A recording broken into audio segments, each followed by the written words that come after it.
everybody, thank you so much for joining me for another episode of 10 Minute Tuesday. If you have not already, please like, share, and subscribe. In today's episode, I got the people analytics expert in the building, Sonali Kumar. What is going on?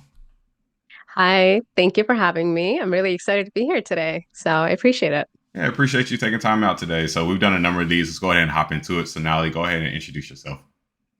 Oh, the most toughest question for today. I'm Sonali, so I started my career within the HR analytics and people analytics space about almost 5 years ago now. It feels like it was just yesterday. Definitely accidentally stumbled into the field of analytics and HR because I did not know it existed. Currently, most of my focus is within the talent acquisition space, not necessarily the entirety of HR. So I focus a lot on hiring trends, hiring fiscal year over, changes over the year, and sources of hires, so on and so forth. I'm not going to go into details with that. But yeah, apart from that, I also share content on LinkedIn and I'm trying to get back into YouTube as well as a podcaster. So stay tuned. I love it, man. So many hats, versatility, right? You got your analyst job, you got your Hmm. LinkedIn, you got the YouTube and content and everything. But for your job, right, you're in data, you're in Hmm. analytics, you talk about trends and analysis. So, you mentioned that you stumbled upon getting into this, but what really compelled you to get into data to begin with? I'm gonna say it was very accidental, quite frankly. I studied criminal justice thinking I was gonna go work for the FBI.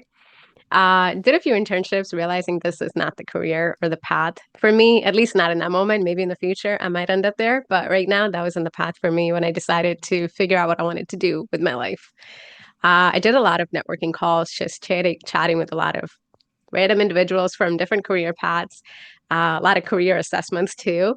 And I knew I wanted to work in a field that was people oriented, but also strategic, analytical, and then business oriented. And a combination was HR. That's how I narrowed down the domain that I wanted to go into. So I started to talking to individual within the HR space and happened to get hired as a HR coordinator slash data coordinator for a HR analytics team. And that was my first exposure to this field itself because I didn't know those two things existed in one team. And a year into that role, I made the decision to stay in it and just continue my journey to grow within the data space. And Wow. that's how I got here. Yeah.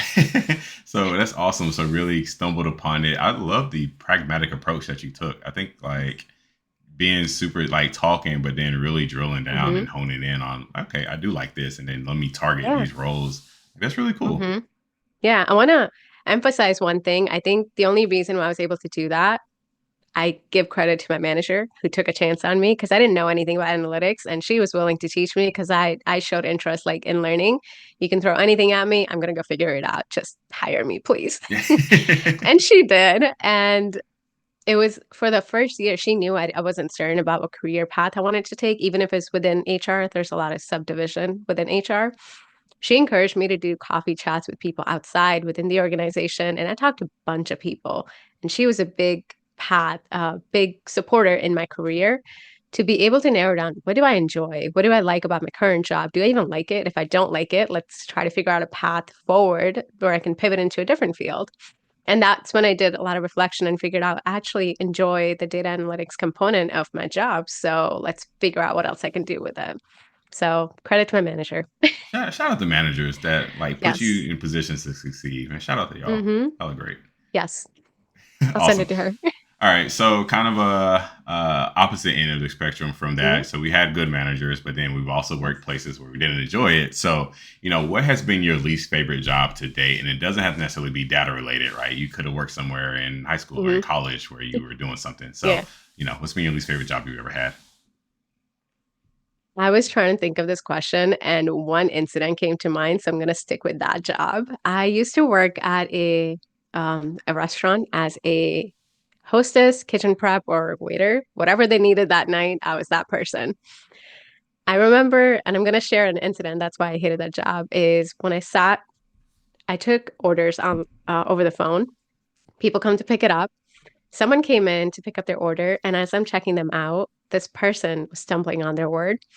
They come up to me as they make a payment. They blow on in my face to tell Oh. me, "See, I'm not drunk." And I was so baffled. I was I was like a teenager too, so I didn't know what to do. And I was, I just froze there.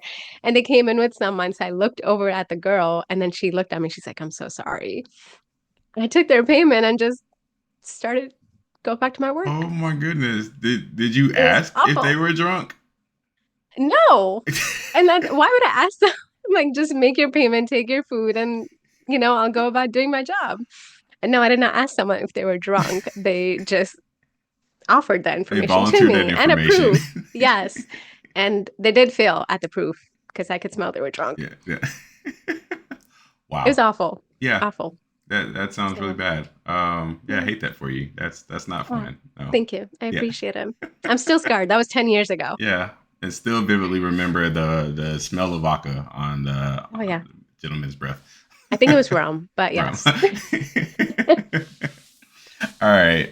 So thinking about the concept, we have a concept here that we live by called fail forward, right? So everything Um, that you do is a lesson. It's not so much a failure. You're failing forward in there. So with that in mind, what would you consider your biggest failure, quotation marks around failure, and what you really learned from that experience? I'm gonna say I have so many, but the one that I'm gonna pick is also a lesson that I learned was you don't have to do everything by yourself. And I tried to figure out everything on my own without asking for help, which was kind of tough. It still is tough asking for help because I don't like hearing a no in that case, because it's so hard to ask in the first place. But one of the things I tied into was learning how to build a network. And one of the things initially when I started to network, and I'm the first person in my family to go into corporate, go to college, all of that. So it was everything's new, so I can't really go to anyone. So I'm building a network from scratch. To me, I thought networking was asking up to people and asking for a job. Learned that that's not how it worked. And networking actually meant building genuine connections with individuals in the space that you're interested in and not necessarily going up to someone, will you be my mentor? Will you hire me? And I'm saying this in a mocking manner because looking back at my DMs, that's what I've done. And it was a failure because it didn't work. And now if I'm looking at networking, it's more so like, who can I reach out to because I'm interested in their journey? I'm interested to see what they've done in their life and what are some lessons that they've learned. And I'm going to do a plug. That's also the reason why I also started my podcast is like learning about people's journey, how they got here, what they failed at, what were their fears, and how did they pivot out of those fears to attain success. Love So that. Yeah, no, that's great. That's absolutely fantastic. And I think it's so we're similar in a regard of like, if I have to ask you for something, I really need the help because I don't want to hear no. Like, please don't yeah, say no. Like, just please say yes because I had to please. It's like, going to break my heart. because I had to I'm hype going to myself cry if up I to hear even a ask. no. Yeah. But also like one of the things with networking, because as I started creating content, I had a lot of people DM me for like networking calls or just having coffee chats. And I don't have the capacity. I just don't have the hours to dedicate to every single person that reaches out to me. So I think it gave me a sense to realize that even if someone's saying no, it's not like a personal attack. It's they may not even have the bandwidth. So if I'm being ghosted, they probably didn't see it because I have messages that I still haven't seen that were probably like a year ago. So I apologize to anyone who's listening, but that's the case because Yeah, it's like giving someone else the benefit of a doubt, that again, it's not personal if they say no. yeah, love that, If they love keep that. saying no, then you go ask other people. Yeah, then you just moving on, keep it moving. You know, Exactly. your loss. Yeah, I wouldn't say that. Yeah, no. Yeah. Awesome. All right. So, Sonali, thinking about the audience for this is people who are either starting out in data or they're trying to pivot in data or they might be existing in this field. You know, what is one piece of advice you give someone who's just starting out in their career in data? I'm going to say it's going to apply to data, but also any field that you might be trying to pivot into is start small. I remember when I don't have a technical background, so I remember when I was trying to learn the technical tools, anything that there is to know about, even HR, I didn't know what HR was. I wanted to go into it, but I didn't know the terminology, what it meant, and I put a lot of pressure on myself to learn everything within a day, within a week or a month, and that's unrealistic and unattainable. So start small, figure out what's necessary for the job that you want and for the domain that you want to go into. Break it down, see what's the first step that you need to learn to build a foundation, and then continue to build on that. And one of the examples I like to give when we're talking about technical tools is, let's say you want to learn, I'm going to say Tableau because that's something that I recently started getting into. Learning Excel is, I would still say that's the first step. And I'm, again, focusing just on technical tools. There are other things that go into it. But learning Excel teaches you how to break down concepts of what you're trying to solve for. If it's like logical problem, if this happened, then this. It's like a if-then statement within Excel. Then going and learning SQL, because that's like everywhere now at this stage, SQL in every domain or any analytics role that you're going to go into. There's so many overlaps. If you've learned Excel, at least for me, I noticed it was so much easier to pick up on concepts that were in SQL. It was just a different way of writing it. And with ChatGPT, you can just say, I'm trying to solve XYZ problem. This is how I would write in Excel. How would you write this in SQL? That's something that I learned and I practiced and it does work. Especially if you have the paid version. Yeah. Not promoting it, but if you have the paid version, it would help more. And then similar concept is SQL and Tableau. From what I've noticed, it still has very similar syntax. So it's easier to pick up on the next step. And learning how to do data visualization, like fundamentals of data visualization, is going to help you learn how to use the tool itself and how to use it more effectively. So break it down step by step instead of trying to learn everything just in one go, because you're going to want to throw your computer. Yeah. I did. Wow. Good gems, great gems, definitely good gems. Yeah. One, you just gave me an idea for my next video on YouTube, so I appreciate that one. Perfect. So fantastic. But yeah, no, I think the philosophies, right? Understanding concepts, and then you just change the tool, right? If I'm counting Mm-hmm. something, if I'm summing something, okay, how do I sum something in SQL? How do I Yeah. sum SQL something in Tableau, right? The Yeah. philosophies stay the same, but if you have the fundamentals, then like you can translate that to different tools. And you are right. It's like this big ocean of tools when you're first starting out that Mm-hmm. if you're following these, bloggers, content creation, these masterminds, whatever it is, right? They just seem like they learned this stuff overnight, but this has been like No, years we in the did not. making. No, I mean, I tried learning Tableau 2, 3 years ago and I gave up on it. Nothing clicked. And I'm just like, I don't know if we can swear, but fuck this shit. And then I stopped learning. I think it was last year where my company also started to use Tableau. So I'm like, I gotta learn it now. Yeah. And I remember I found this really great teacher on YouTube and it did happen. Everything did click overnight, but I want to say I did start learning all the fundamentals 2 years ago and everything just made sense Yeah. finally. I So think it's also that finding the right teacher. I think that's part of the journey too that people don't talk about, right? You might start something and then Mhm. like you're like, whoa, this is too much. But then 2 years as you're like more evolved or understand certain Mhm. things, you revisit it, it makes more sense the second time Yes. around. Yeah. And that's why I say start small. Don't try to go to the most advanced thing and expect to learn, especially if you don't have a technical background. Not saying you can't, but what makes it easy is if you start with the fundamentals. Yeah. Love it. Love it. All right. So tell me about the most influential people in your life and how they made an impact on you.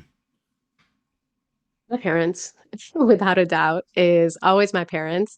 I've seen them. So we're all immigrants. So they came to a new country, started from scratch without even knowing the culture, the language, and made something out of nothing.